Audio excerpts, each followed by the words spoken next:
Hello and welcome on idearoll channel. Today we have an amazing guest. It's legendary, it's a writer, it's a game master, it's a source of wisdom. It's a Jastін Alexandr. Hi, Justin.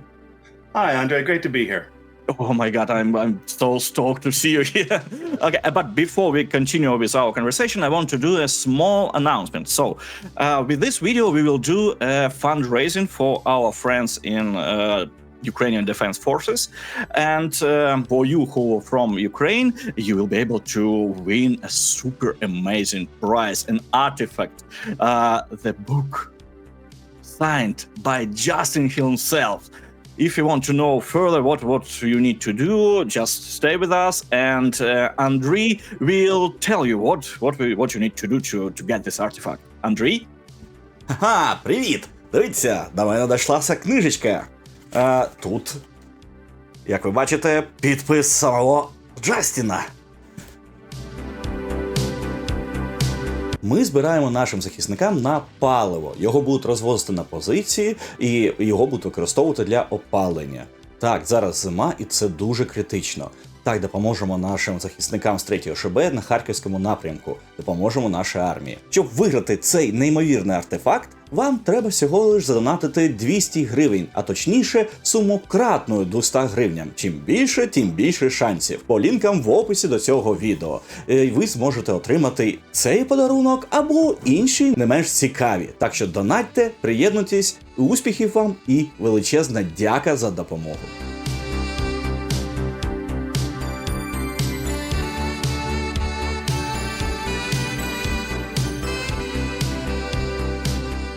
Thank you, Andrei, for this awesome explanation. And back to you, Justin. Oh my God, Here's the book right here. I'm super excited to have the opportunity to help out the Ukrainian Defense Force here. This is the copy you will get. I'm going to sign my name to it right now, so you can see this happening live on camera.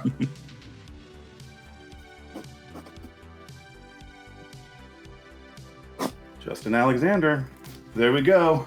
Oh my God, that's so awesome. All right, I'm going to put this right here, and that'll be heading your way soon. Awesome.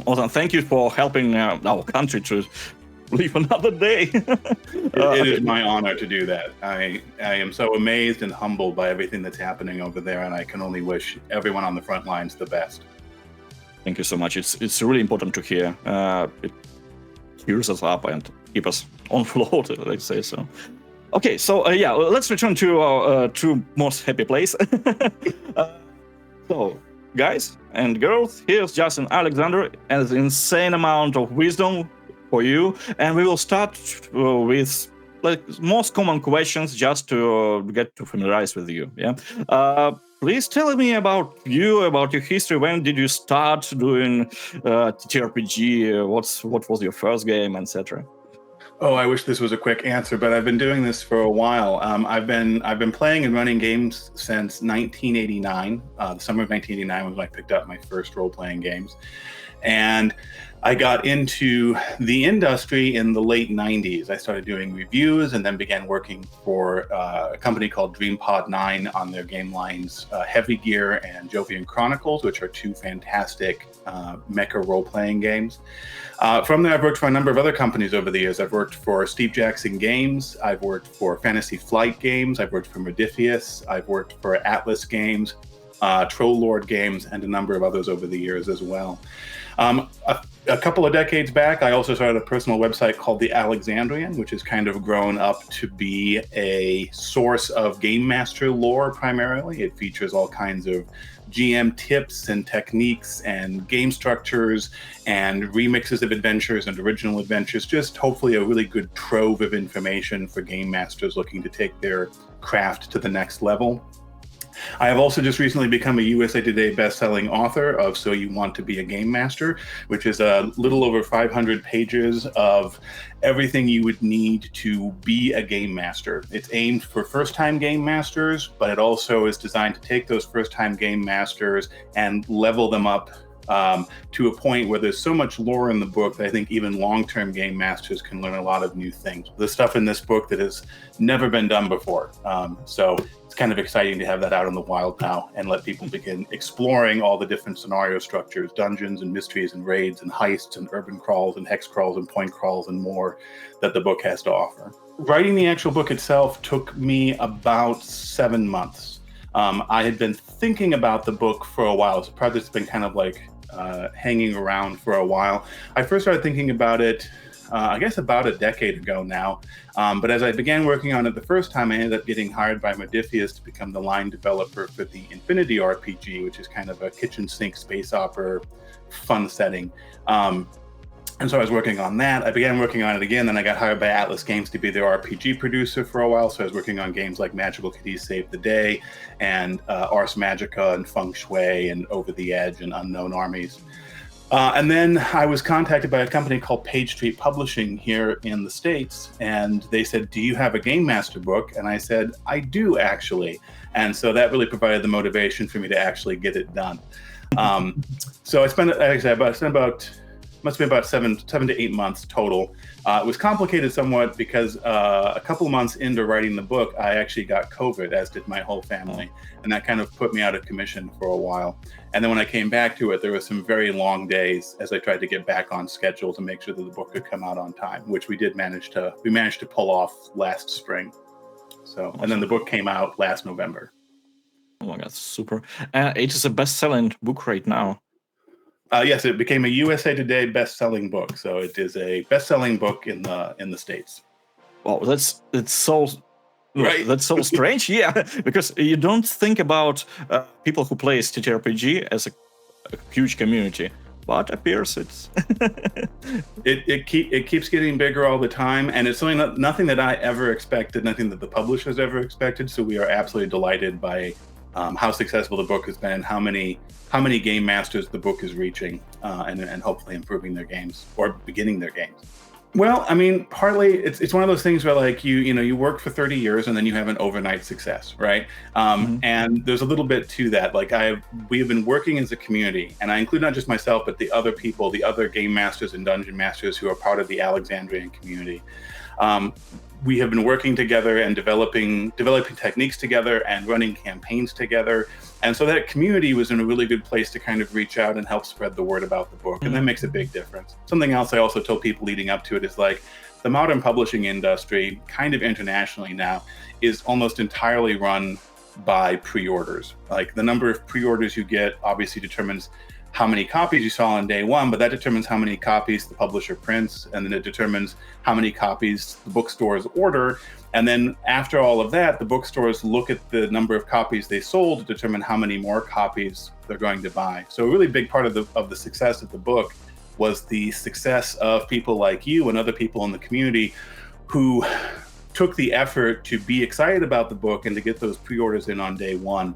And that really helped the book clear those hurdles and convince the people outside the hobby, the sort of people in charge of who orders books and so forth, that the book was worth paying attention to. And so, but that's really just a testament to the strength of the community. And I think to kind of address the less logistical portion of it is why were people so excited about what the book had to offer? And that's because the book really took kind of what I would describe, I guess, as a new approach to teaching game mastering. You read a lot of books about becoming a game master, and even a lot of books like say the Dungeon Master's Guide for D&D 5th Edition or other role-playing rule books that are talking about what it means to be a game master. And you often get some really good advice, but it's often very general advice. It's advice like listen to the players, or here's how you create a village, or here's how you create a world, or here's how you create a pantheon of gods. And that's all really good advice and can create really great things. And things like listening to your players is, of course, or playing to find out. That's all really good advice, but it's general advice. It's not concrete advice. And the one thing I wanted So You Want to Be a Game Master to do, the thing I thought would be unique and why I was excited about the project, is that So You Want to Be a Game Master is a step-by-step approach. It doesn't say here's a bunch of advice. It says here, no, this is what you need to do. If you do 1, 2, 3, and to prep your adventure, and then that gives you an adventure to run, and then here are the specific things you do at the table to run that adventure. And that's really baked into the whole structure of the book from top to bottom. So at the beginning of this book, it is a big, fat, thick book. And I know that can be a little intimidating, but the truth is that about 25 pages into the book, after a brief introduction to like, what is a role-playing game? I actually say, look, okay, here are the 2 skills you need to run your first role-playing game, in addition to the rules. And one of them, and we're gonna do a dungeon scenario. So one of the skills you need is you need to know how to make a ruling. You need to know what to do when the players say, I want to do a thing. And the second skill you need is you need to know how to read a dungeon room key and run the room. And those are the only 2 skills you need to run your first session. So we're gonna teach you those 2 skills, and we do that in about another 10, 15 pages. And then I go, okay, now here's a scenario called Methods and Magman. It's an introductory scenario that you can run for your players in D&D 5th edition, or another RPG if you want to make some, if you want to adapt it to the rules of another RPG. And what you should do is you should go run that scenario. You should put this book down and you should go run this scenario with the 2 skills we just talked about. And then when you run that scenario for some of your friends, come back here and we can then talk about what the next step is. And that's really the whole approach of the book, is you don't need to read 500 pages to get into being a game master. Becoming a game master is actually really, really easy. There's some very specific things you can do and some very specific steps you can take, and then you can begin building on that foundation step by step. It's, I want to cover this a little bit more.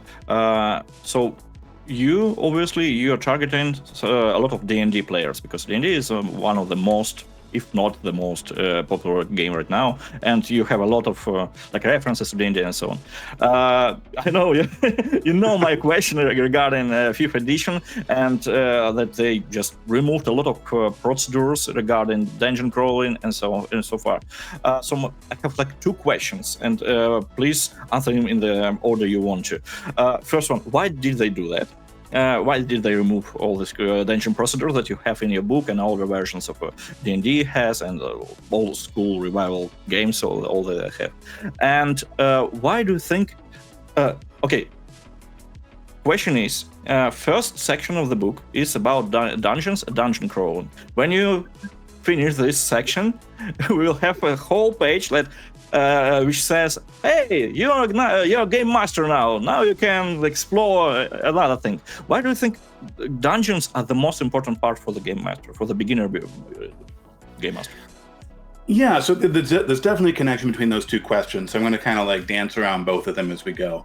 But the reason that dungeons are such a powerful scenario structure for a first-time game master is because they are it's a very flexible structure, and it's also a very robust structure. So like the basic structure of a dungeon is that you have a dungeon map, which has rooms on it, obviously, and you key content to each one of those rooms. And then in terms of play, the structure of play is that the player characters are in a room, and they can do things in that room, and when they run out of things to do in that room, they can pick an exit and they can go to the next room. And there's a couple things that make it such an ideal structure. The first one is that everything about the structure, the adventure structure, is baked into the world itself. Like a lot of structures like mysteries or raids or heists, there is a structure to how that works, but it's not baked into the world. The structure of the dungeon is baked into the world in the sense that like the room exists for the characters. The exit exists for the characters. And so that's a very one-to-one, easy to grasp structure for both new GMs and also for new players.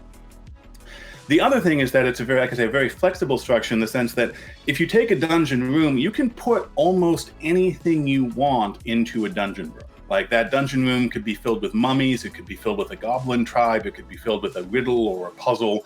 Anything your creativity comes up with, you can probably put it into a dungeon room.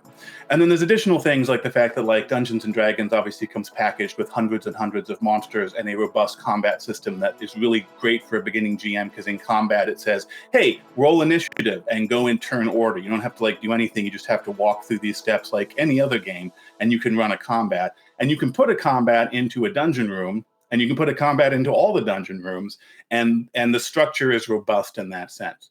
So that's the first thing, is that the structure is not going to break down. It's not like a mystery where if you mess it up, players might miss a clue or not know what they're supposed to be doing next. It's incredibly difficult to mess up a dungeon design to the point where the player is like, I don't understand, where should I go in this dungeon? Because the answer is always pick an exit, go to another room and see if there's anything interesting. The other reason it's really nice for a beginning game master is because the structure is also what I call firewalled, by which I mean that if you are in a room in a basic dungeon, you generally don't have to think about any of the other rooms in the dungeon. Now, there are ways in which you can make a dungeon more dynamic, and there are advanced techniques you can use, which are discussed in the book. But at that basic level, you generally, as a dungeon master, you go into a room, you describe that room, and you don't have to think about anything else happening in the rest of the adventure. This is again distinct from, like, say a raid scenario where the PCs are trying to break into an actively guarded security compound, and you have to think about all the different defensive measures of, like, security guards, like learning the PCs are there and converging on their position, or a mystery where you might have to think about, okay, well, if they do this here, what does that mean for the rest of the scenario? How does this impact all of these different things?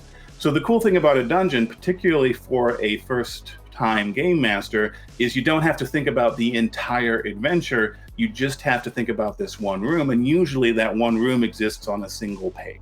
So all you have to think about is the rules and this one page that I'm looking at, and then when the PCs go to another room, I know exactly which page to go to because they're conveniently keyed, and again, all the information I need is right there. So all these dungeon rooms are firewalled from each other, which keeps what that first-time game master needs to keep their hands on, keeps their grips on, keep in their mind. It simplifies everything down. So in terms of being what your first scenario should be or could be as a first-time game master, that dungeon scenario. And the other thing to keep in mind too is we call them dungeons out of the legacy of Dungeons and Dragons, right? But what we're describing is any scenario where you have a map with keyed rooms and the players are exploring from room to room. And there's lots of different scenarios. You can do that in a wide variety of genres. You can be talking about an abandoned space station. You can be talking about a warehouse with a werewolf in it in a modern setting. All kinds of things can fit into this type of scenario structure.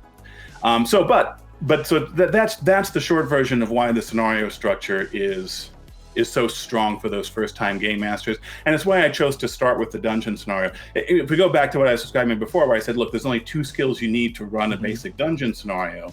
It's knowing how to make a ruling, which you need for pretty much any role-playing game scenario, and it is knowing how to run a room. Those are 2 very simple skills to teach, and it gets you to the table with competence with a scenario that isn't going to break halfway through. And so that's why I kind of start with that. And I think it's a good place to start. There are certainly other scenario structures out there that you can, if you get your hands around them, also be good places to run and start with. But dungeons are very robust. And so circling back to the other half of your question, which is why have these things disappeared from D&D? It is an interesting question because to a large extent, when we talk about why did Dungeons and Dragons succeed, why has Dungeons and Dragons continued to be so successful, there are a lot of reasons for that. But Dungeons and Dragons' secret weapon is the dungeon scenario itself. People often talk about, like, what if another role-playing game had been the first role-playing game? And it's quite likely that if another role-playing game that had wanted to be, say, a mystery game, for example, had been the first role-playing game, it might not have been successful because if you imagine going all the way back to 1974, before role-playing games existed and before people even knew what a role-playing game was, and you try to imagine explaining not only how to play a role-playing game to someone, but also how to, like, run a role-playing game and design a scenario for a role-playing game, these are really tough things to kind of wrap your head around if you've never done anything like this before. And the cool thing about a dungeon is all of those strengths we just talked about also made it very, not necessarily easy, but it made it very plausible, I guess, possible for Dave Arneson and Gary Gygax to explain to people reading the Dungeons and Dragons rulebook for the first time, hey, here are the specific things you need to do. This is how you draw a map, this is how you key a map, and this is the specific procedure that you should follow when you're running a dungeon. And if you do those things, you'll have a successful dungeon adventure. And those things were on the page in 1974, somewhat obscured by Gygaxian prose, but they were on the page, and you could follow those instructions and you could have the successful adventure. So then the question is, like you said, why have those things sort of disappeared from D&D? And my personal theory is that it's because we all learned how to run dungeons, and then for whatever reason, it feels like that's obvious. It feels like, oh yeah, a dungeon. You have a map, and there's keys, and there's a description. Everybody should just innately know how to do that. And so as you move forward, you have a situation where everyone was taught how to run a dungeon. They've run lots of dungeons, and now they're designing new games, and they're thinking to themselves, hey, this is just the way you do it. And there wasn't a lot of attention paid to, hey, what are these actual scenario structures, as I call them, that tell you how to prep adventures and tell you how to run adventures. Instead, you had a lot of people being like, oh, a role-playing game is great. The players just tell you what they want to do, and then you resolve it. And that sounds really great, and there is truth to that, and it is the cool thing about a role-playing game that you can say anything you want to do, and the GM can figure out how to handle that. But it is a vast simplification. And so, like, one example I give is, like, if you think about running dungeons, and you think about the way that we run dungeons. But if a player said to you, hey, I want to go into the crypt and explore the crypt, you could just as easily respond to that by saying, great, give me a dungeoneering check. And then they roll a die and they say, hey, I got 27 on my dungeoneering check. And you say, great, well, you explore the crypt, kill 27 goblins, and you find 500 gold pieces. And that seems absurd to us because we all know how to run a dungeon, but there's nothing about that structure versus a key every room structure that is inherently more obvious or even necessarily wrong, depending on where the focus of your game wants to be. So you have these different structures, but we haven't spent a lot of time examining those structures. And when we don't examine those structures, we can just kind of assume that they exist. And so you have a situation where for a very long time, people just kind of either learned how to run a dungeon from somebody else, who had learned from somebody else who had learned from the red box of D&D from 1983 or whatever, or they had picked it up by osmosis from reading dungeon adventures and kind of figuring it out as they went along. But you have reached a point now where it has been a couple of decades since Dungeons & Dragons core rulebooks said, hey, here's how you key a dungeon, here's how you run a dungeon. And there's a couple examples of this in 5th edition, which of course is the most recent example of this, which is if you look in the core rule books, it's not just that they don't tell you how to key a dungeon map or the procedure for running a dungeon, it's that there is not in the core Dungeons & Dragons rule books right now, there's not even an example of a key dungeon map. Like there's nothing there that tells you how to key a dungeon map, but there's also not even a page that has a dungeon map with numbers written on it. Like that example is just not in the rule book.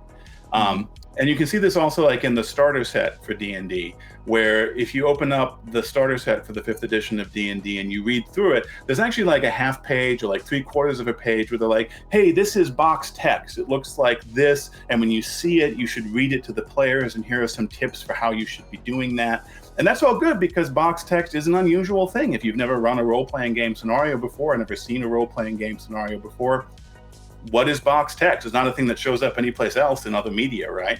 Mm-hmm. But then the next page is, hey, here's a dungeon, run it. And they're like, but how? And they're like, you just know, right? Like box text, we need to spend a page explaining how to read a box of text out loud. But running a whole dungeon, you'll figure it out.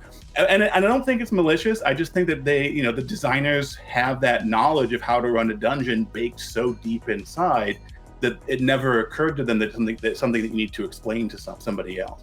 It's like an advanced physics teacher who's working on like the very edge of the field going to teach physics 101. Some teachers, some people can do that and they can come back and be like, okay, what do these people know? How do I explain physics 101 to them?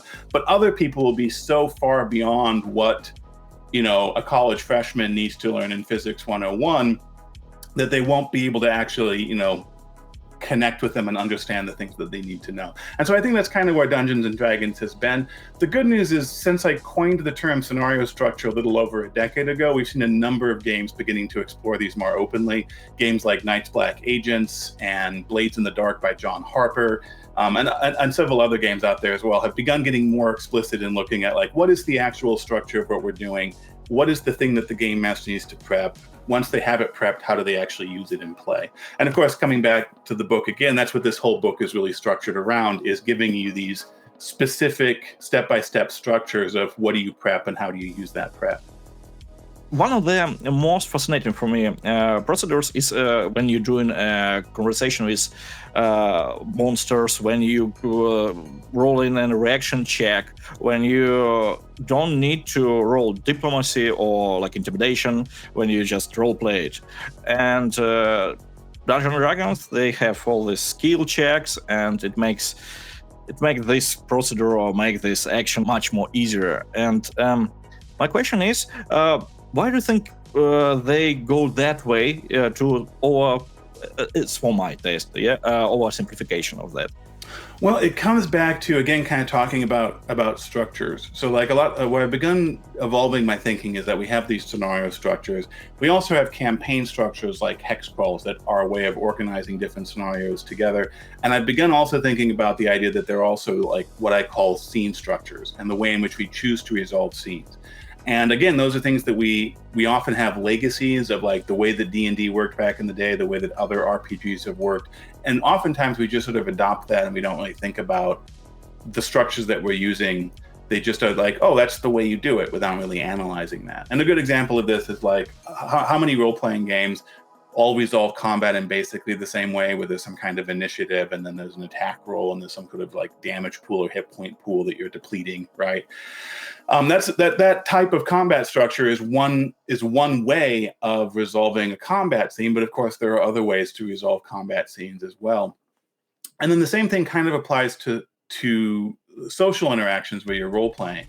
And of course, there's always the option of just not using mechanics, whether you're talking, and then that could include combat even, but where you can just rely on, this makes sense to all of us and we're going to kind of play through it. Of course, we're playing a role-playing game. So obviously the reason we play a role-playing game rather than just let's pretend is we do want structure for resolving certain types of actions. And there can be a lot of different reasons why we want that structure for different types of actions, what types of actions we choose to resolve with that, and also what are we gaining. This is a question I think is really key, is what are we gaining if we are using mechanics to resolve these?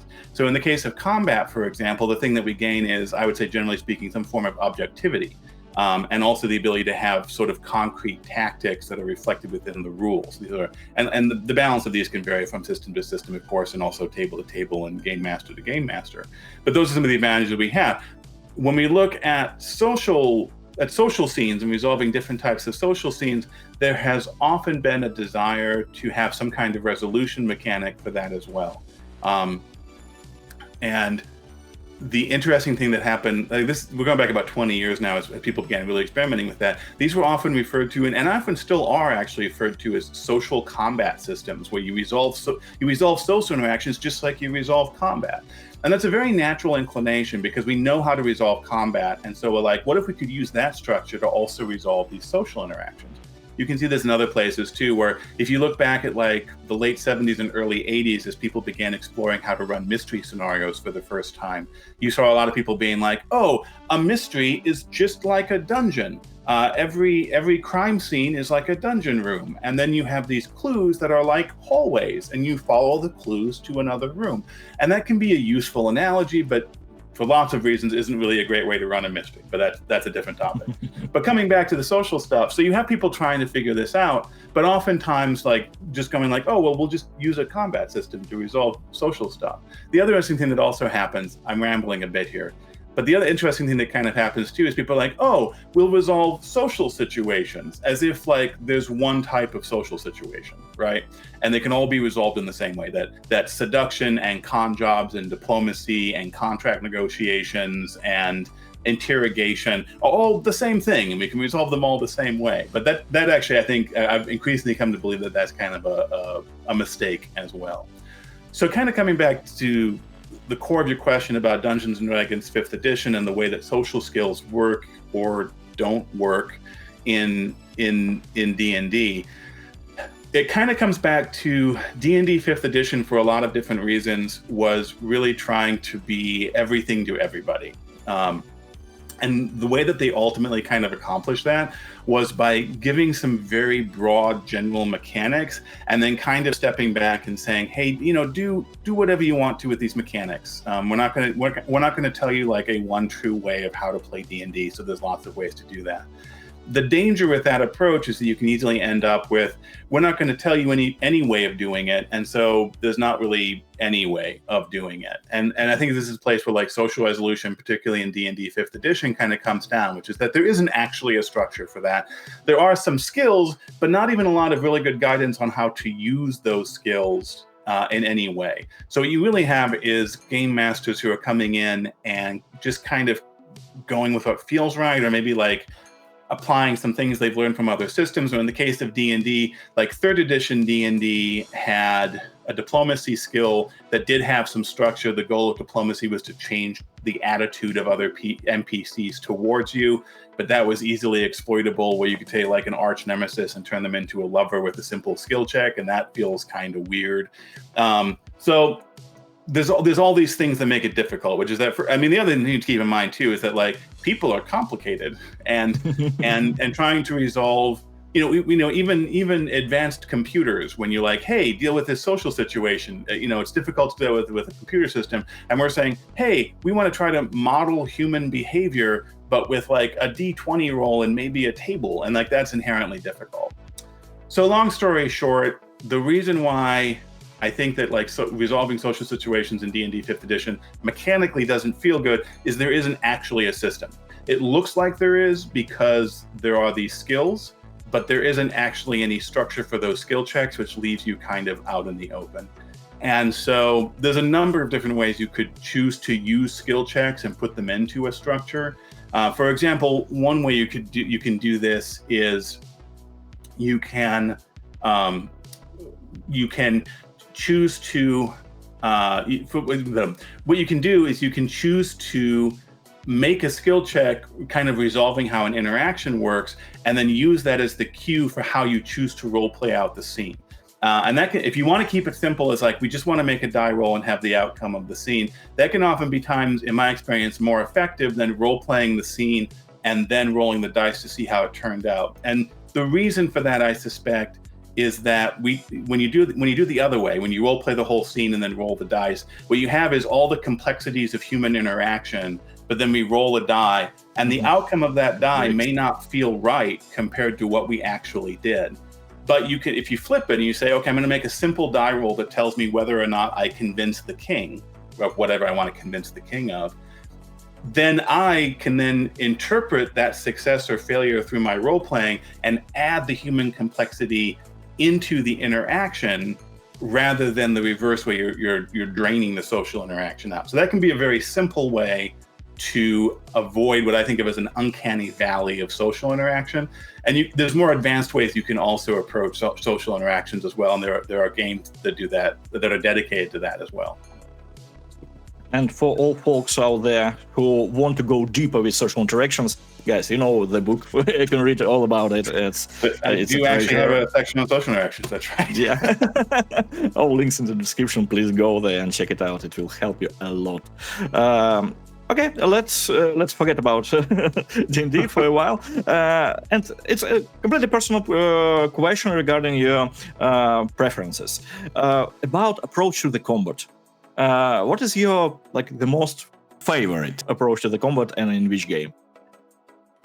So that's a tricky one. Like, one thing I have learned is that the thing I enjoy about playing lots of different role-playing games, whether that's D&D, or I guess I'm wearing a Night's Black Agent shirt right now, or Magical Kitty Save the Day, which is a game I co-designed the second edition of with Matthew Hansen and Michelle Nephew.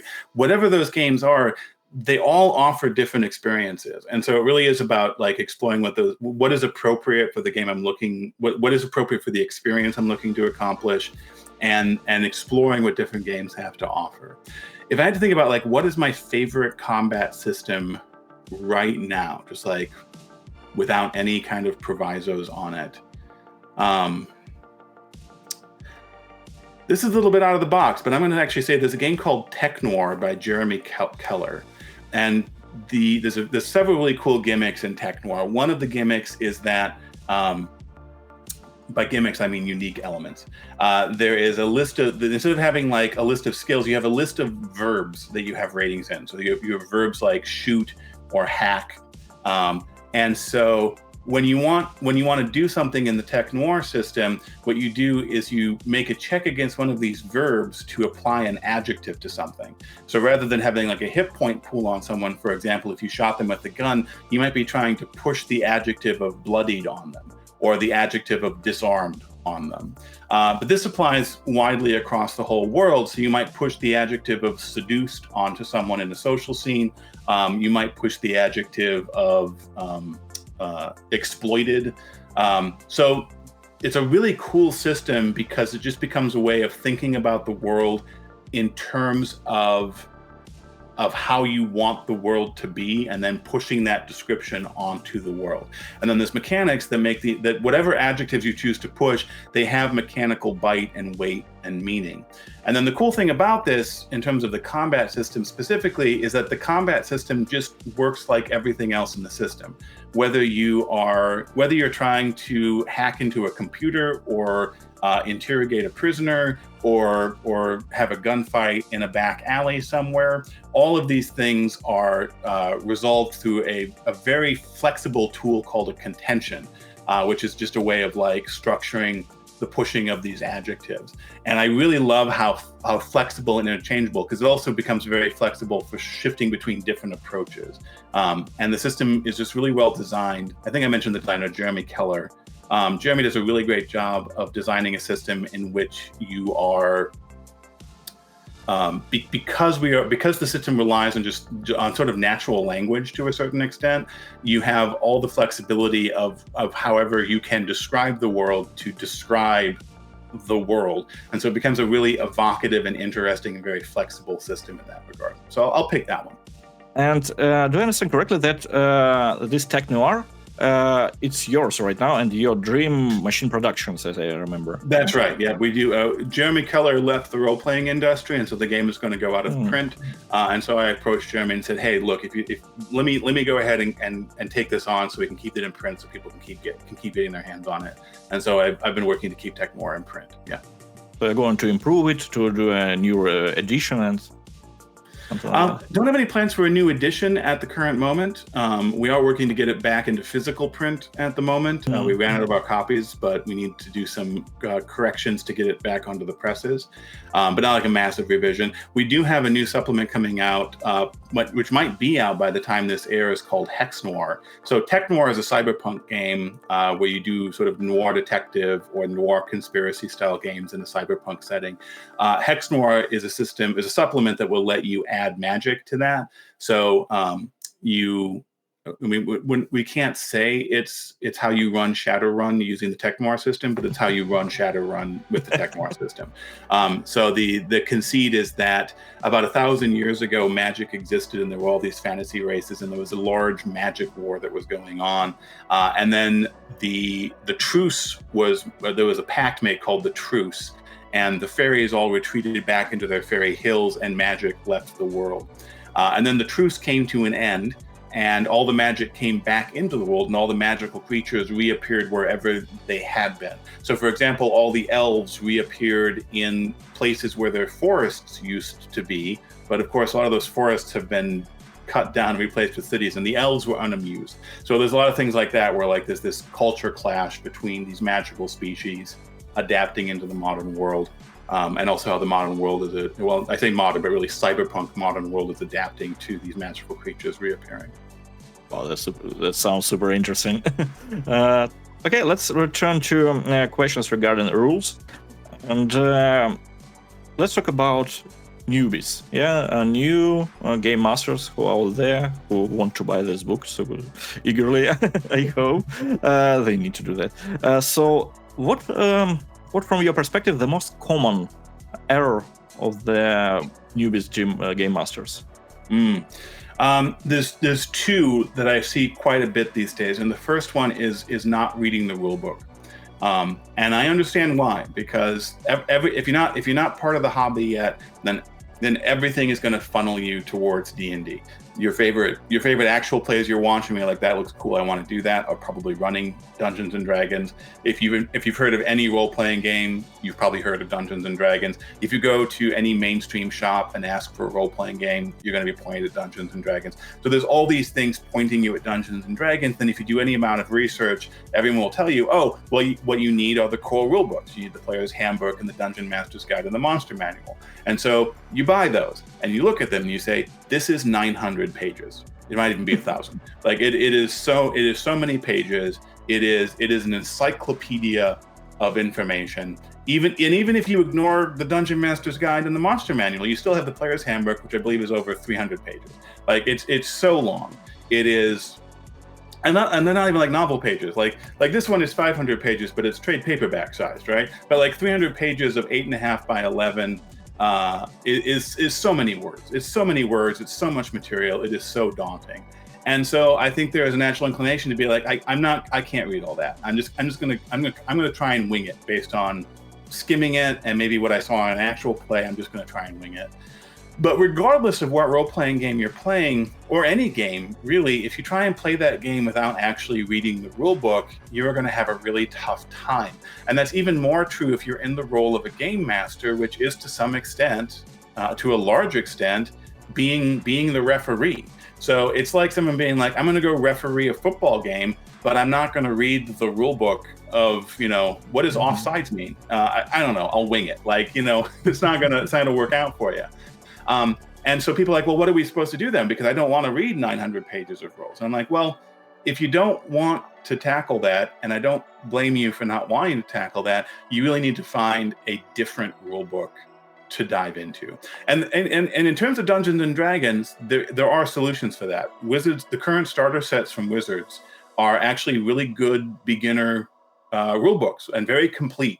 There have been starter sets in the past that have not done a good job of being a good complete role-playing rule book. They're like a little tutorial, but doesn't actually give you everything you really need to be running the game truly. But the current ones from whether it's the starter set or the Essentials kit, I think the Essentials kit's probably the better one to go for. But that exists. And of course, if that is not where you're at as well, there are lots of other role-playing games as well. Go find one that has a rule book of the right length and that you're comfortable digesting, and do that. So that's the first error, which is don't read the rule book.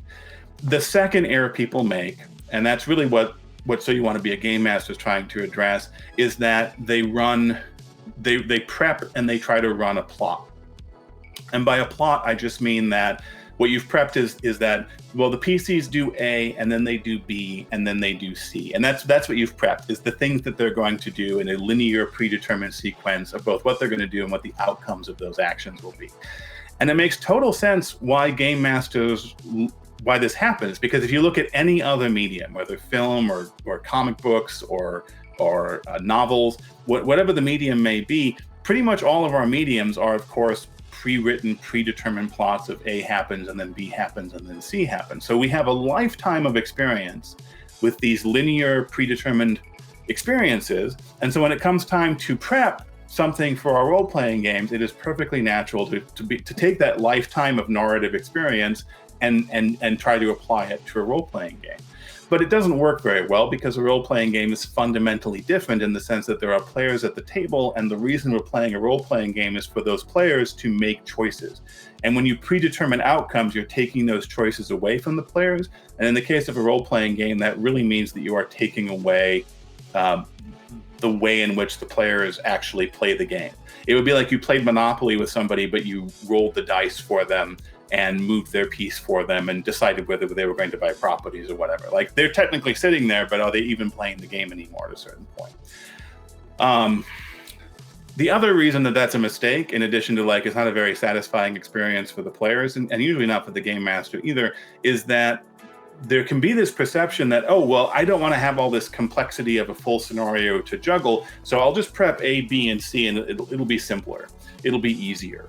But the reality is that that's a very fragile structure, because as soon as the players are like, well, I don't want to do B, or I don't realize I should be doing B, or I failed a skill check and I can't do B, any of those points of failure in that A to B to C predetermined plot is fragile. And if it breaks down, then you lose the rest of the adventure. It's not just that you can't get to B, but because B was the only way to get to C and D and E and F and G, now you can't do anything. The whole adventure is broken. And now you're at the table trying to put it back together again. And that's not easy, even for experienced game masters. For a first-time game master, it's actually very difficult. And so there's this false impression that this is easier, but in fact, you're making your life much more difficult than it needs to be. So those are the two main mistakes I think first-time GMs make. Lack of familiarity with the rules when they're the ones who need to have a firm grip on the rules, and two, prepping the wrong stuff. Yeah, and next question is based on what you just said. From your perspective, what is the most difficult concept for game masters that they definitely need to learn and to understand?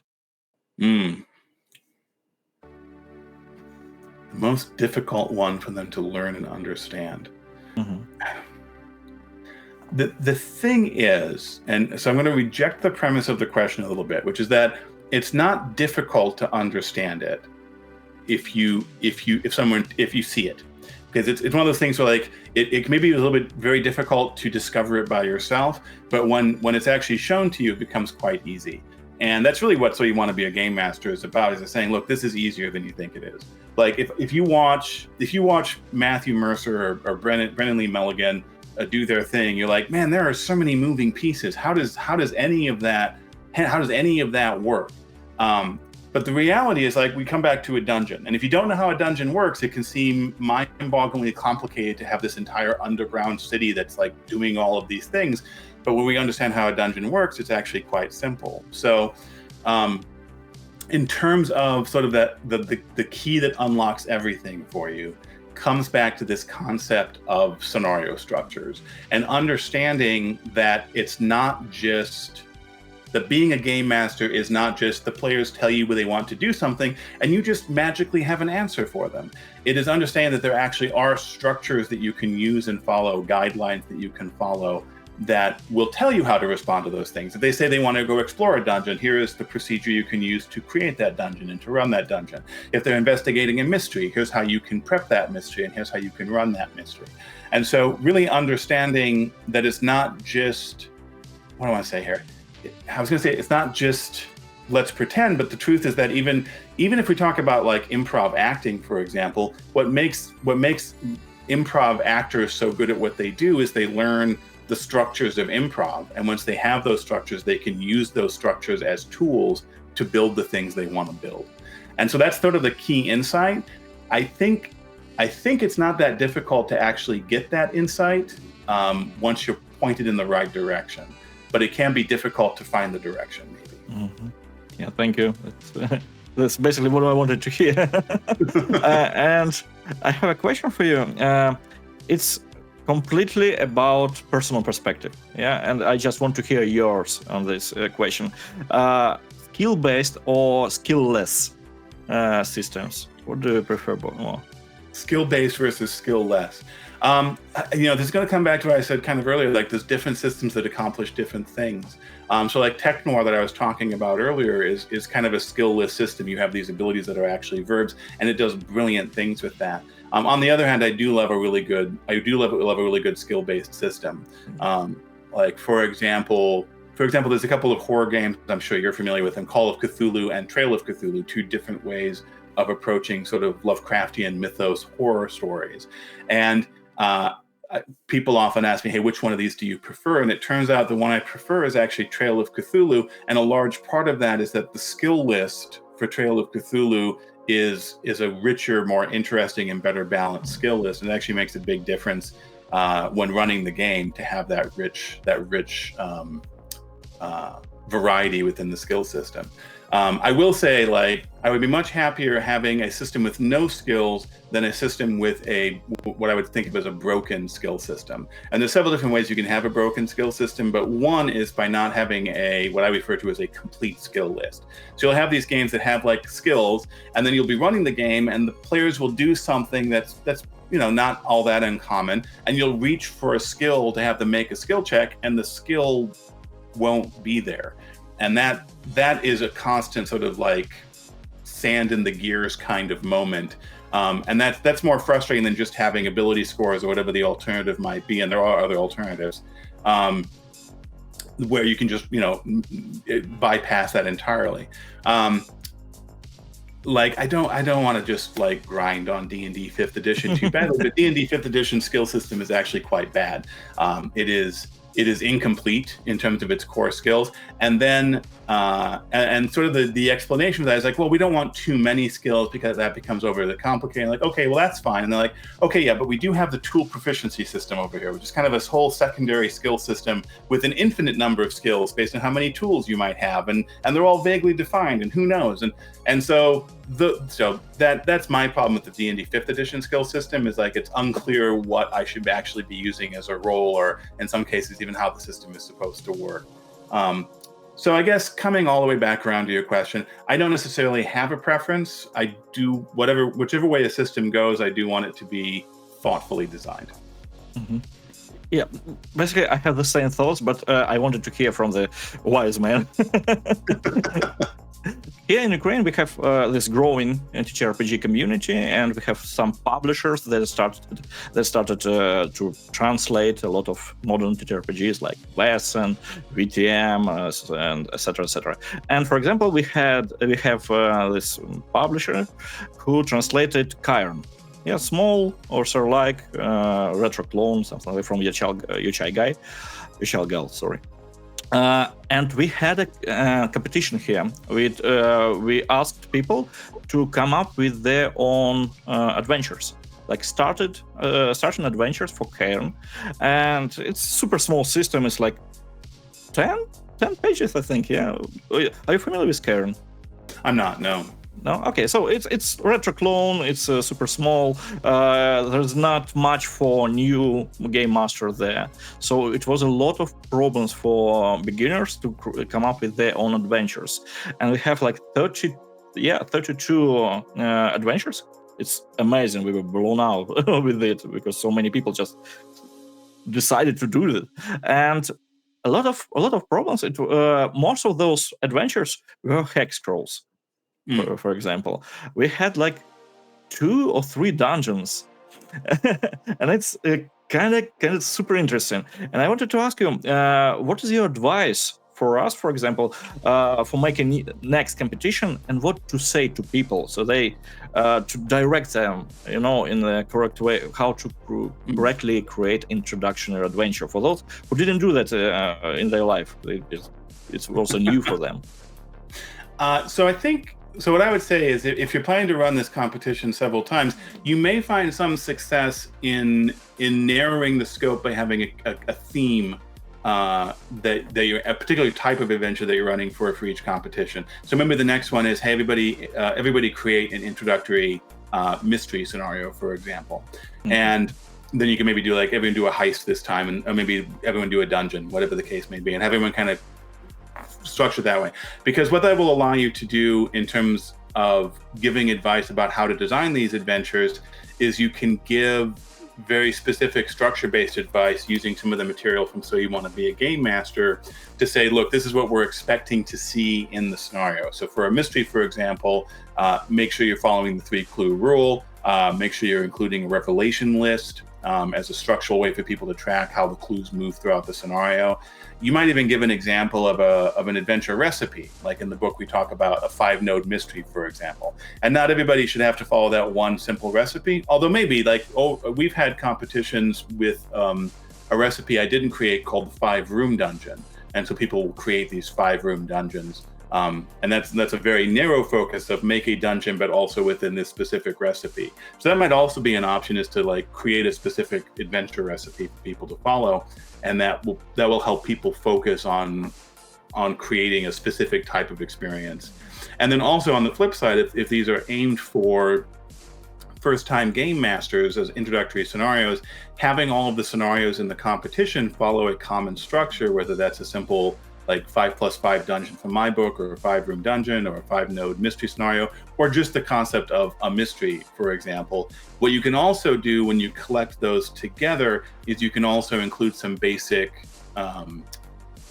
instruction to the game master about how they're supposed to, okay, so you're approaching these scenarios. All of these scenarios have a revelation list, for example, so I can tell you how you're supposed to use a revelation list, or point you toward resources that you can tell you how to use a revelation list, and sort of take the opportunity to teach these first-time GMs or these newer GMs, here's how you use scenarios like this. And then here's a bunch of examples that a bunch of different people have designed of that.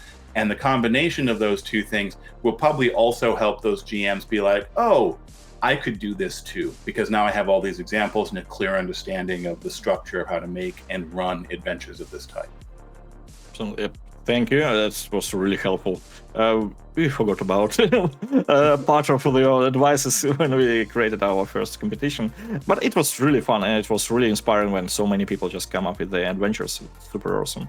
And talking about introductory scenarios or first-time adventure makers,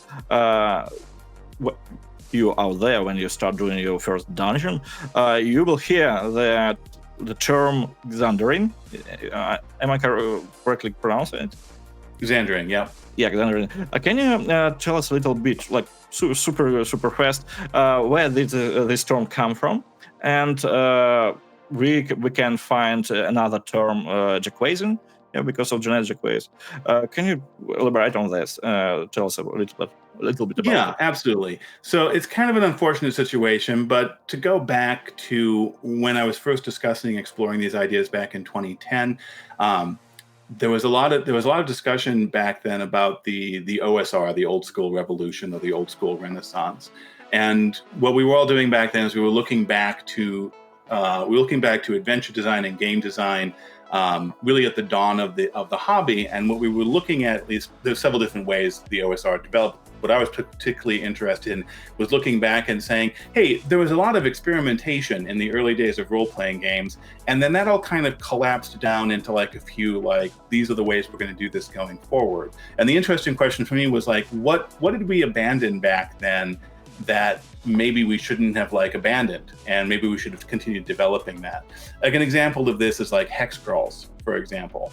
Hex crawls were very big at the beginning of the industry, and then they kind of died out, and it was only in 2000, I think it was 2005, I think, is when a company called Judges Guild updated and republished something called the Wilderlands of High Fantasy, which were originally published by Judges Guild back in the day. That was a hex crawl based campaign setting. And it was at that point people were like, hey, why did we stop exploring hex crawls? And so that has created, as you said, like a lot of people designing for your competition were designing hex crawls because hex crawls have surged back. And those were sort of rediscovered by the OSR on this exploration. Like, what were the roads we didn't travel and we sort of abandoned? Can we go back and find interesting stuff? So in this time frame, I was also going back and looking at older adventures. And I was also, around the same time period, I was running, I was like, wouldn't it be interesting to run the original 1974 edition of D&D, which I had never done?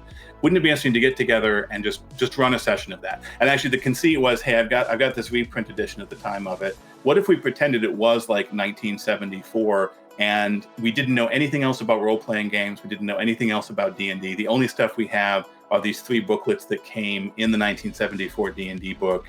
And if we ran that game, what would it look like? And so we got together to do that for a one-shot. And I used an adventure called The Caverns of Thracia by Jeanette Jacquaz.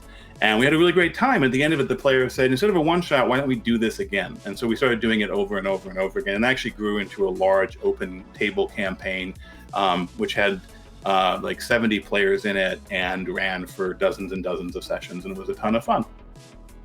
But at the time then I was looking at this and I was discovering some new things and looking at how dungeons worked and everything else.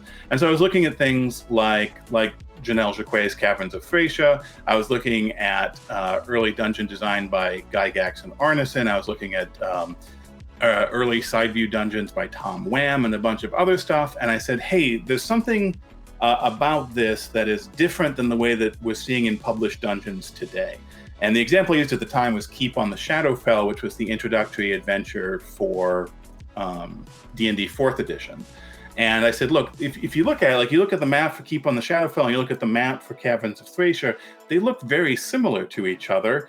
But then when you break them apart about what actually happens at the table, there's something fundamentally different. And when you actually break them down, what you discover is that, well, Keep on the Shadowfell was, even though the map goes here and there and everywhere, it's actually linear. Like the line curves and goes different places, but generally speaking, like there's occasionally like, oh, you can go over there and go explore a room and then you come back and continue on the path. But there's one path that kind of wound its way through the whole dungeon. It turns out, particularly back then, again, this is like 14 years ago,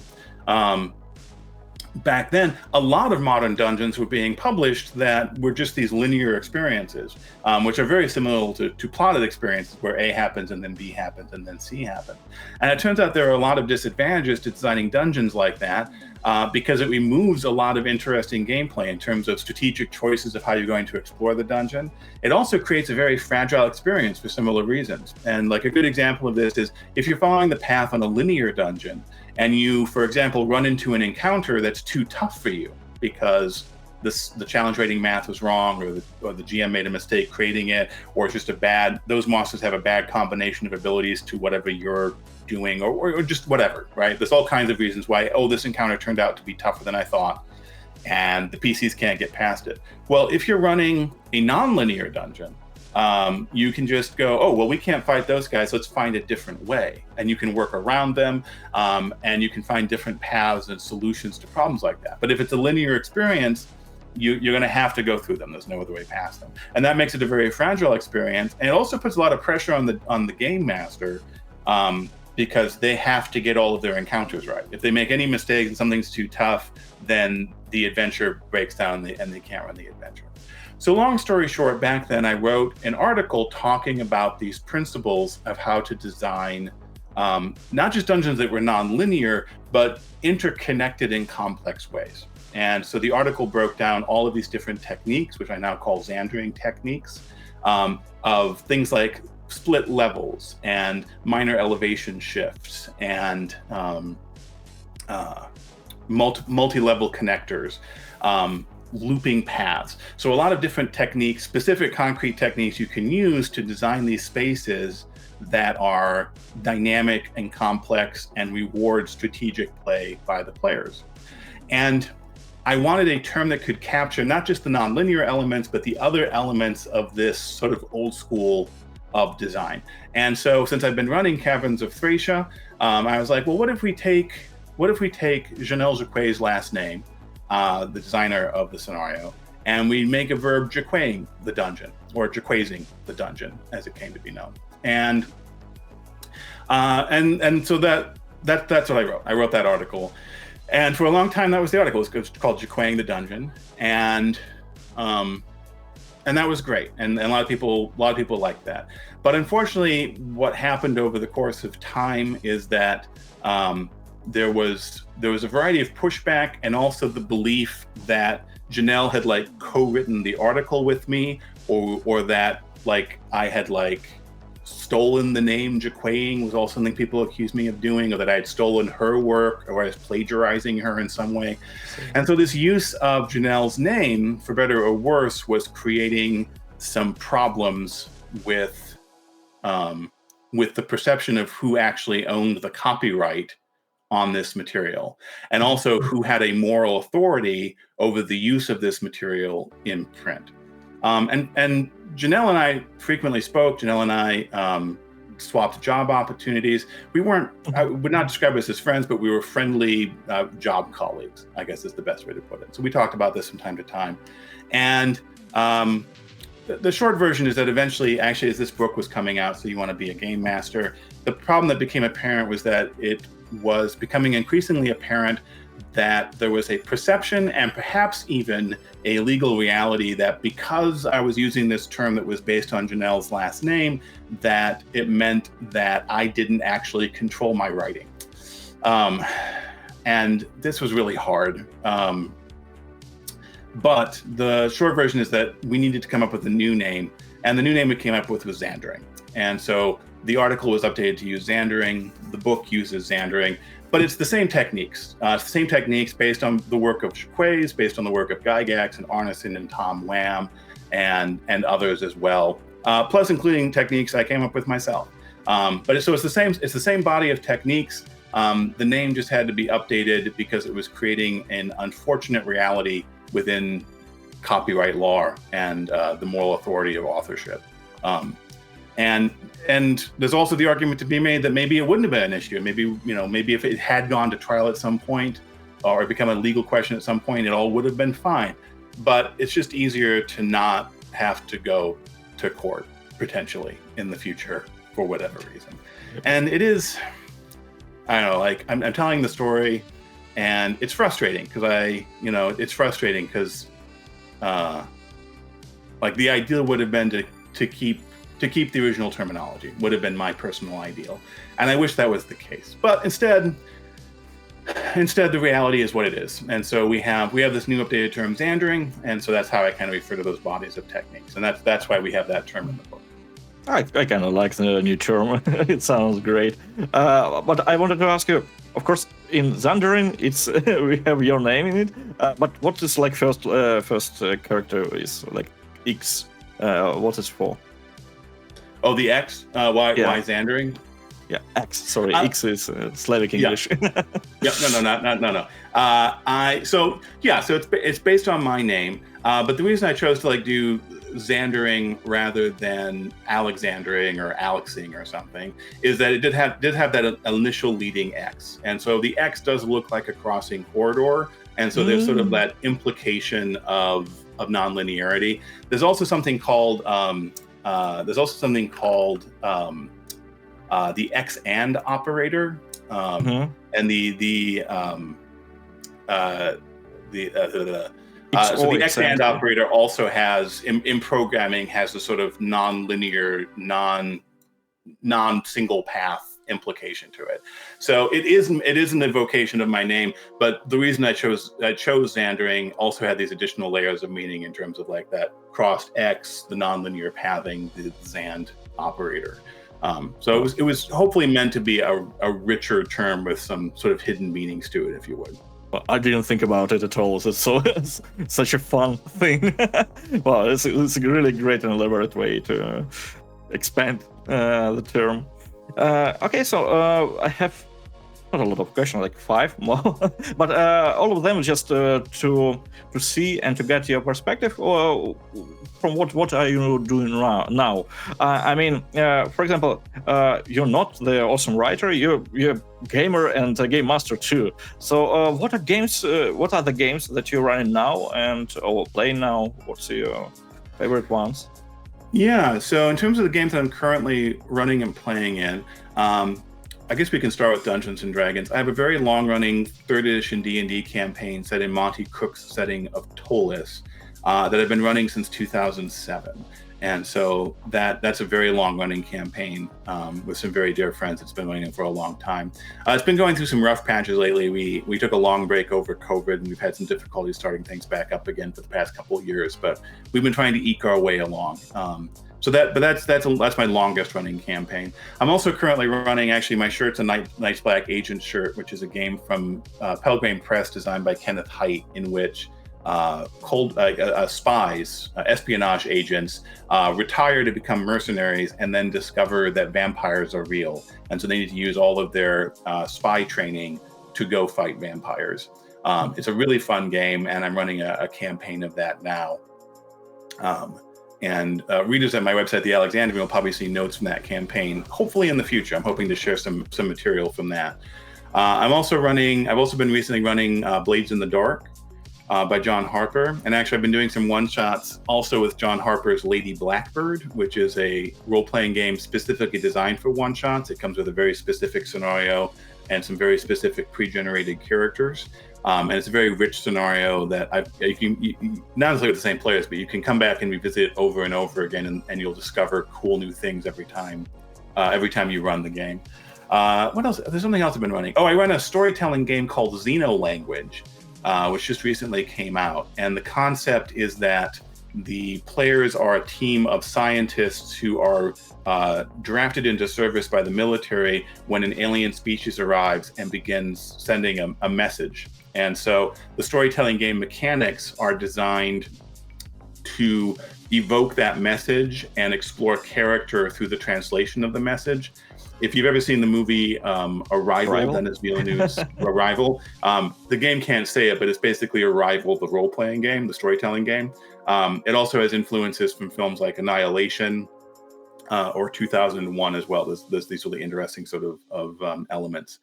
The cool thing about it is a storytelling game. There's a deck of cards that gives you prompts and kind of guides you through the process, your interaction with this alien craft and the message. But then the game comes with what is essentially like a Ouija board mechanic, which then you put tiles with abstract symbols into this Ouija board, and that's how you basically, like a Ouija board, you and the players at the table explore the alien message by receiving it through that Ouija board mechanic. And then the symbols actually operate kind of like Rorschach tests. And so there's these interesting layers of symbol interpretation and group semi-mysticism that creates a unique message or set of messages for every game through this symbol interpretation that is then filtered through the storytelling experiences of the character. So I just played this a couple weeks ago, a couple times. Both times were these incredibly awesome, powerful experiences. I don't think a lot of people have heard about this game, but well worth seeking out. Wow, I haven't heard about it, but it sounds super interesting. As a player, I kind of a GM running.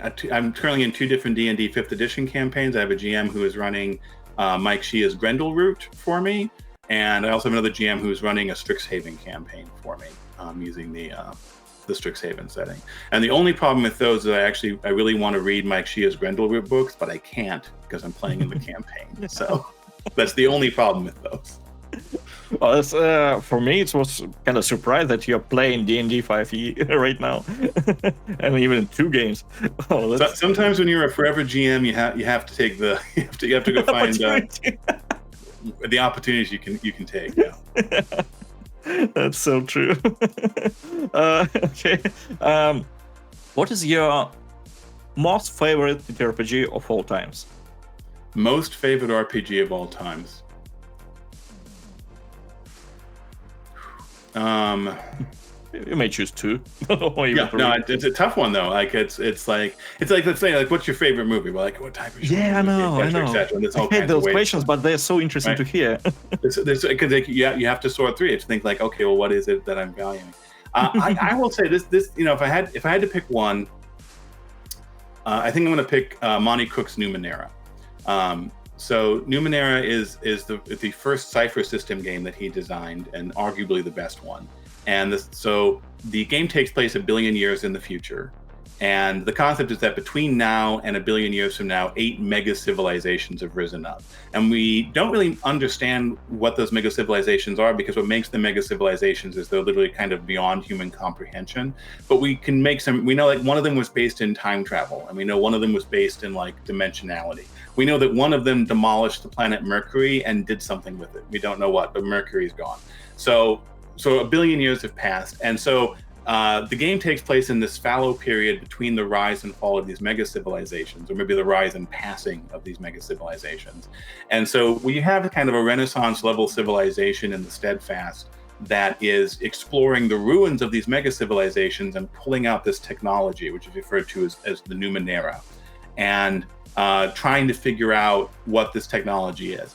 But like, it's kind of like somebody was digging through the trash of 20th century America and found a CD player, and they don't know that it's supposed to play music, but it does have this like little laser diode.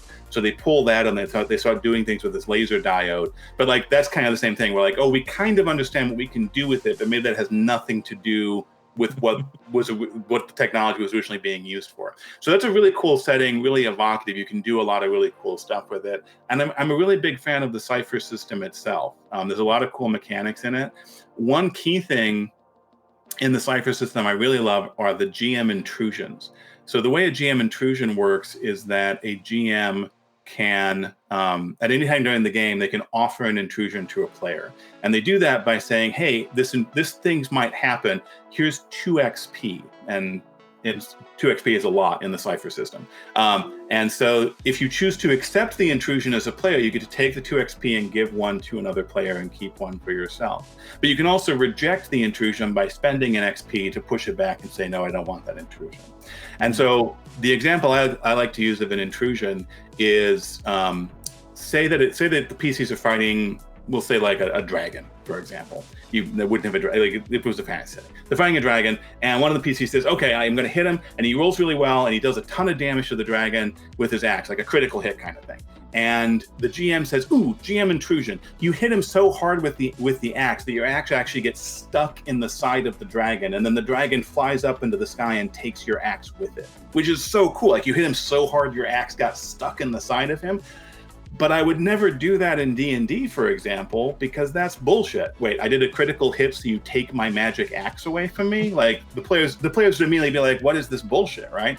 But what's cool about the GM intrusion is because I can offer the intrusion, I can say, I think this would be really cool.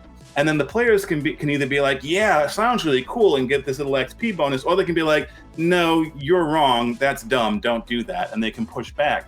And so the GM intrusions is really easy little bit of sort of mechanical lubrication between me and the players that lets me take these big risks because I know that the players can be like, nope, that risk was too big, you shouldn't have gone there. But I can do all these really cool creative things and also handle situations outside of the rule set in ways that give me so much flexibility from a really simple mechanic. So that's the coolest mechanic in what I think I will describe as my favorite game, which is Numenera. First, thank you. And as an observer of RPG, because you have so many years of experience, yeah, and you just not only observe, you analyze what is happening, and you see all the, I think, trends that are happening right now. You see all these new approaches like Blades in the Dark, like Apocalypse World, yeah, and all these different new games that try to, get the whole D20 idea upside down. I want to speculate and ask you about, for you, what do you think? What are the future trends in RPG? What is going to happen, or where it's all going? That's a really great question. The easy prediction is that Dungeons and Dragons will continue to be the biggest RPG, and whatever they do will have massive impact on design. And a really good example of this is the advantage-disadvantage mechanic from 5th edition. There have been a few RPGs that had done something similar prior to that, but D&D did an advantage-disadvantage mechanic, and then every other game system in the universe, it seems like, was like, that's a cool idea. And they weren't wrong, it was a cool idea. You had something similar like back in 2000 with the 3rd edition of D&D, where the 3rd edition of D&D said, wouldn't it be cool if we had these feats? It's a cool way to customize characters. And there had been similar stuff before that in games like GURPS, for example, with their advantages and disadvantages system and that kind of thing. But then for a very long time, for like a decade and a half, and even today, all these games are like, yep, we need feats. We're going to let feats just proliferated. So I don't know what the next sort of mechanical innovation from D&D will be, but it will have a vast impact because that's just the way D&D works. So that's the easy prediction. In terms of where the rest of the industry is headed, I think that we will continue to see more integration with virtual tabletops. What I'm hoping to see with that is maybe a little bit more creativity in how we use those virtual tabletops. Because right now, a lot of virtual tabletops are about creating essentially a battle map in the VTT, and lots of RPGs don't even need a battle map, right? And so there's this actual very large pressure towards having battle maps in all your games because we need to have VTT support, and what does that mean? But I think there's lots of other ways that we can potentially be talking about how do we use a digital space that can enhance our role-playing games in ways that maybe don't have anything to do with maps per se. And so I'll be very interested to see if we begin seeing more experimentation with those kinds of things. I am also very interested to see within the decade we will see very functional virtual game masters using the next evolution of LLM technology. And it'll be very interesting to see exactly what effect that has on the industry. The missing component for that, because there's been you can see a lot of YouTube videos and stuff of people being like, oh, I'm going to have like ChatGPT run a D&D session for me. And it doesn't really work all that well. And the reason it doesn't work very well is that ChatGPT and these other large language models have no persistence of continuity because they have no mental model of the world. They're just regurgitating text out. So what the next step will be is that those models will eventually need to be able to actually track continuity like that on a larger scale. And it'll be interesting to see, A, what form does that take? And B, once we do have these virtual game masters, like I say, what impact will that have on how the industry is working? Because I do think there's still truth to the idea that like the big choke point for role-playing games is the game master, is the fact that you can't play a role-playing game without a game master. And so we're already seeing a lot of things like there's a lot more solo RPGs and storytelling games coming out. There's GM-less cap systems that exist now to try to address some of that. And I'm hoping even things like, so you want to be a game master, that can be like, it doesn't have to be that complicated, will encourage more people to take that first step into the game masterture. But that's something I really believe in a lot of my development work, whether with Modiphius or Atlas or Dream Machine Productions, that one of the biggest hurdles to clear if you're designing an RPG is you have to convince people to run the game. Because if you convince someone to run the game, they will recruit players, and then some of those players will hopefully become GMs in the future as well. But you have to convince people to actually run the game. If all they do is be like, that looks cool, and then they put it on a shelf behind them and never run it, then you aren't successful as a game designer. You need to actually get people to run the game. Yeah, that's understandable. I kind of thought you maybe have some prediction about game design itself. For example, where it's all going, like getting rid of some procedures or transforming them into something else. That's always a trick. I mean, if I knew the next big thing, I would be doing the next big thing, right? But I will say, the thing we're going to continue seeing, like you talk about Blades in the Dark and Apocalypse World, for example, what both of those games have going for them is that they are figuring out both how to look at, well, what is the scenario structure that we want this game to service? We're going to spell that scenario structure out, and then we are going to design our mechanics to support that scenario structure. You can also see this in Night's Black Agents, for example, where Kenneth Haidt designed the Vampyramid and the Conspiramid, which are two different ways of organizing the conspiracy that the players are going to investigate. And then once you have that structure, in that case, a campaign structure for organizing the campaign material, you can actually design mechanics, and Kenneth Haidt does. You can design mechanics that then tie directly into how you investigate the conspiracy. And you can, as a result, unlock dynamic play by the players interacting with those conspiracies in ways you can't if you don't have a structure to interact with. You can see this in a sort of an unexamined way with Dungeons and Dragons, where Dungeons and Dragons has a combat system which is a very clear structure with a very clear procedure that you follow for that structure. And because it has that very clear structure of combat, over time, over edition to edition of D&D, what happens is that all of the classes and characters, their abilities all increasingly find ways to tie into the combat system because that's where the structure is. And other aspects and abilities are either removed or downplayed or even nerfed out. You can see this in spell design, for example. A big challenge, I think this is going back about 20 years, but D&D 3rd edition, 3.0, when it came out in 2000, largely kept all the way that spells worked in previous editions of D&D intact.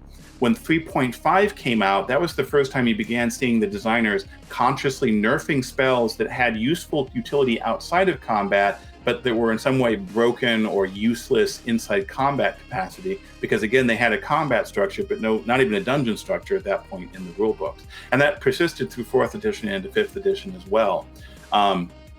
So there is this gravitation towards structure, whether you do it unwittingly, as you can see from edition to edition in D&D, or consciously, as you see in designers like D. Vincent Baker for Apocalypse World, John Harper for Blades in the Dark, or Kenneth Haidt for the for Night's Black Agents. And I think that if the role-playing industry and its games are going to continue to become stronger, it will be because of designers like Baker and Harper and Haidt consciously creating new and interesting structures and then finding ways to let the mechanics of the game support and feed into those structures in beneficial feedback loops.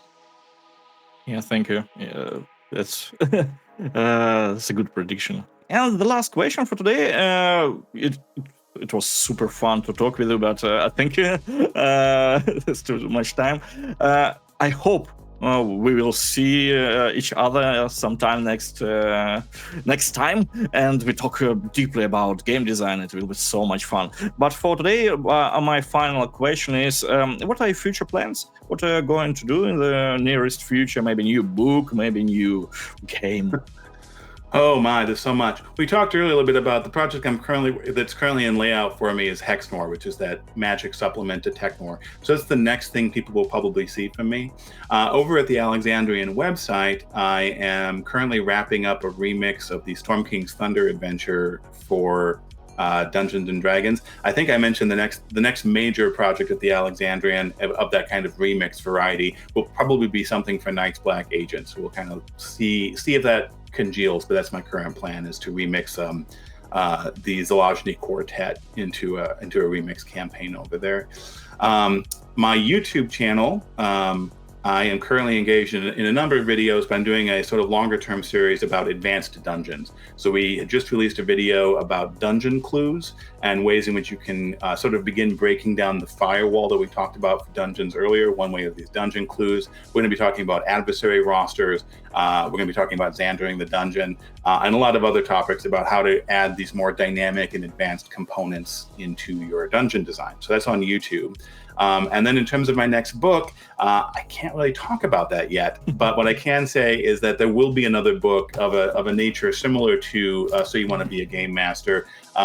If everything goes according to plan, I think I can say this safely, it'll be something of a companion volume to So You Want to Be a Game Master. It'll complement it in a very interesting way. But I think that's as far as I can go in terms of enigmatic hints at the moment. So. Oh my God, can't wait. Yeah, that's you have my money already, so I'm very excited about it. So I'm really looking at together. Okay, so thank you, Justin, for this amazing interview. I am so hyped and excited to do it. Actually, like to meet him. Thank you so much for having me. I can't. Oh my God, I read this book and it helped me a lot. So guys, if you don't have this book yet, somehow, I don't know why, please go by the links in the description and buy it. And you can help us to fundraise some money for our guys who are protecting us, and it will be more than appreciated. And if you're from Ukraine, you can win this book by yourself with awesome artifact. It's a sign from Jastін Alexandr himself. So thank you, Justin. Thank you for hearing me for that long, all my Slavic English and all my mistakes, but it's more than appreciated. And it was a pleasure to talk with you with all your wisdom and insights. Like I say, thank you so much for inviting me, and I really appreciate the opportunity to reach out to your audience and this amazing community of role players that's growing so quickly in the Ukraine. It's been really exciting hearing about that from a number of different Ukrainian GMs and creators, and it's an amazing scene right now, and I am really excited for everyone who gets to take part in that. Well, thank you. I really hope the whole war will end somewhere soon, and it is official invitation for you to come to us on one of our conventions when it will be safe for you to travel. We will be psyched to see you here. I would be over the moon that day will A, come very soon, and B, that I will have the opportunity to do that, because I would love to come to Ukraine and visit both your beautiful country and your beautiful people. And like I said, I really hope that day comes very soon, that you can all find freedom from the oppression that you're currently fighting off. Thank you so much, and thank you for this interview again, and see you. Bye-bye. Bye-bye. And shout out to our friend Gas for helping to organize this interview. Gas is co-founder of What Would the Smart Party Do podcast and the Unconventional GMs actual play channel. The links are in the description. Go check it out and give them some love, because thank you guys. This interview happens because of you. We love you. Thanks, guys. Hey.